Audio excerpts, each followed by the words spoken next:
Hey guys, in this video we're going to finish up our notes that we started with the previous video. So this is the Ecosystems and Biodiversity Notes Part 2. And we're going to pick up here with talking about the various components of an ecosystem. So the first thing we're going to talk about here is living and non-living factors. Now we call living and non-living factors biotic and then abiotic factors. So here we first start off with our non-living components, which we call abiotic. Okay, so non-living right there, abiotic. Okay, abiotic factors are things like you can see: sunlight, rocks, the slope of the land, temperature, wind. These are all things that kind of work into an ecosystem, but they're non-living. Okay, you hear this right here. This A means non in science. If you have an A before a word, it means non or not. Biotic meaning living. So abiotic, not living factors. So again, all these things: dirt, soil, rocks, but also it can be temperature, it can be heat, it could be snow, precipitation, okay, wind. These are all the things that do affect the ecosystem and affect animals, but they're non-living components. And then down here we have the living components, which we call biotic factors. Okay, and those would be all the things that we think about: plants and animals, even bacteria. Okay, so unicellular organisms. If it is a living thing, then it's considered to be a biotic factor. So again, abiotic, non-living factors in an ecosystem, and then biotic are all your living factors: plants, animals, bacteria, so forth in an ecosystem. All right.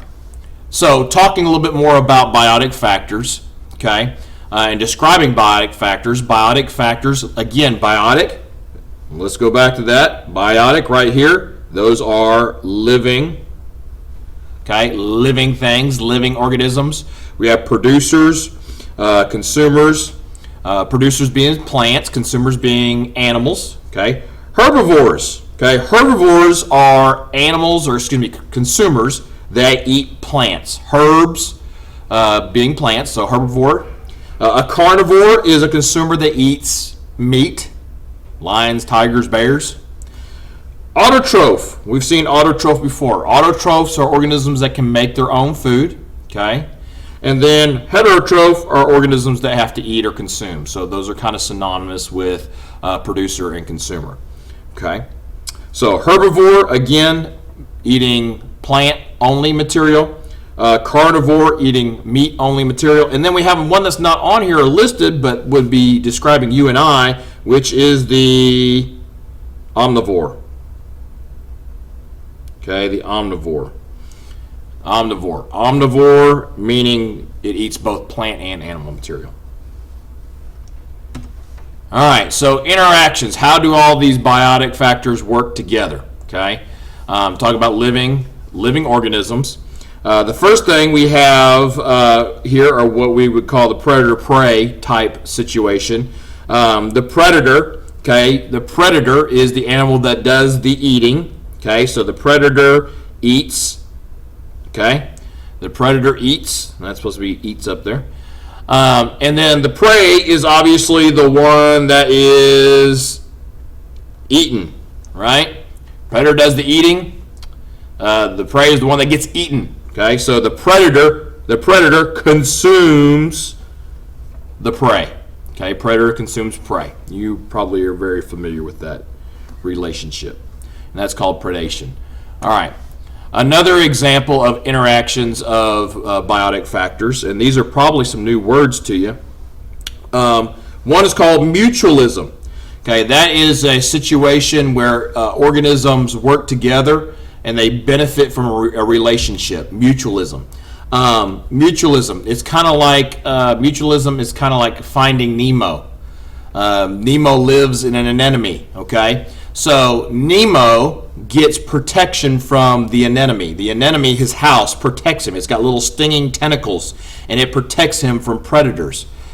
The anemone gets benefit out of it because when those predators come in to eat Nemo, okay, and they get stung by the anemone, and then the anemone now has food. Now, the clownfish, Nemo, in this situation, has this special coating on his outer skin that protects him from the stinging tentacles of the anemone.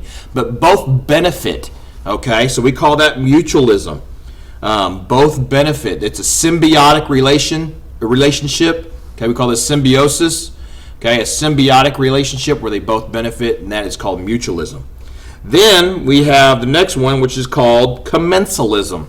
Okay, one benefit and the other is either harmed or not harmed. What I think about this is there are these little fish that attach themselves to sharks. Okay, they're like little sucker fish, and they attach themselves to sharks or even whales. The reason these little fish suck on and attach themselves to the sharks or the whales is so that they can get a free ride. Okay, the shark moves quickly through the water. The little fish kind of gets a free ride. The shark is not harmed in this relationship. Okay, at some point in time, the little sucker fish just lets go and he floats off to the next fish. Okay, but he attaches himself. So that's commensalism. Okay, and then the last type of relationship is what we call parasite or parasitism. Okay, parasites. Parasites. This is where one organism feeds off another organism, and in this case, one benefits and the other one right here is the expense of the other. The other is harmed. Okay, the other is harmed. Parasites, pretty common. You get worms within your digestive tract. Okay, usually doesn't happen to humans too much, but it happens more to animals. And those parasites live off of that food in that digestive tract, and they can also live off the tissue of animals. Okay, inside the animal's body. Other parasites, like ticks, for example, a tick is a parasite. A tick is an insect that attaches itself to an animal. Okay, and then draws and sucks the blood. Okay, that's a parasite. Parasites are not very glamorous because usually they do harm. They harm the organism that they are attaching themselves to and living off of. So that's called parasitism. All right. All right, biodiversity. Now, biodiversity, this is a big word, and we can break this word down. We have the word bio, and then diversity. Bio, we know that bio means life. Okay. Diversity means different. Bio, okay, bio equals life, okay, bio means life, and then we have diversity. Diversity means different. I'm just going to put diff right there, different. So different forms of life. So biodiversity. So biodiversity is the number and variety of life forms that live in a specific area. Okay, so if we're talking about biodiversity, we're talking about outside, we're talking about the plants, we're talking about the animals, the rabbits, the insects. All these things increase the biodiversity. Okay, in certain areas there's more biodiverse life than others. If you talk about the tropical rainforest, all sorts of biodiversity. Okay, so I had to think for that for just a second. You have all sorts of insects, you have all sorts of plants. All sorts of things going on in that tropical rainforest. Okay, compared to a tundra, compared to a grassland where there's not as much plant and animal life, therefore there's less biodiversity. Okay, now you could have a million rabbits on a prairie. Okay, you can have a million rabbits out there, but is that really biodiversity? Is that really a different form of life? No, it's just one form of life. So it's not really the number of organisms, it's the number of different organisms that we find. Okay, number of different variety of organisms in an area. All right, go on to the next one. Now, biodiversity equals what we call sustainability. Sustainability is the ability of an environment, okay, an ecosystem to continue on. Okay, we're eventually going to talk about ecosystems breaking down and dying. Okay, sustainability is talking about an ecosystem continuing on and living and producing more trees and producing more animals and greater numbers of animals and plants and so forth. That's being sustainable. More biodiversity means more sustainability. If you have more varieties of life, that means that ecosystem is going to continue to thrive and continue to go on.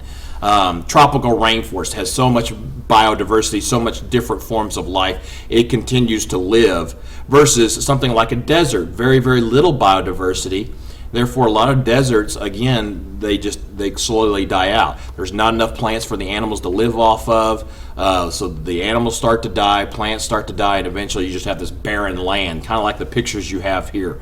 On the left side picture, you have this diverse, all this plant and animal life. It continues on versus the picture on the right. It's just this barren land where there are no plants, there are no animals, because there's not enough life there to keep that area going.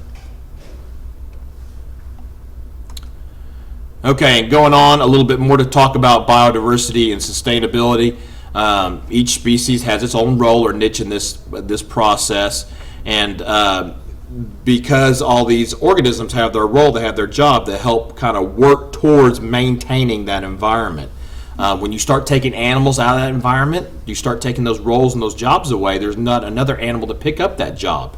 Okay, think about if we started taking away, restaurants, for example, in Allen. Well, you'd have to start going to the grocery store. Okay, if the people in the grocery store stopped working and there weren't grocery stores, well, then where are you going to start getting your food? There starts to be a breakdown in that environment. So continuing on and plants continue to do their job also attributes to sustainability.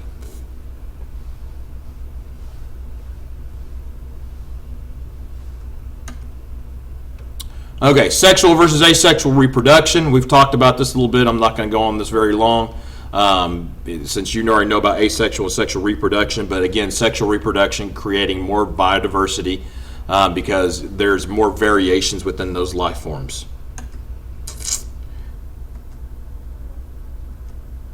All right. You can go through and look at the rest of those examples if you want to, but I'm going to stop right here to cut this video off. Obviously, you need to go back. Talked a lot about different things. Go back and rewind if you need to.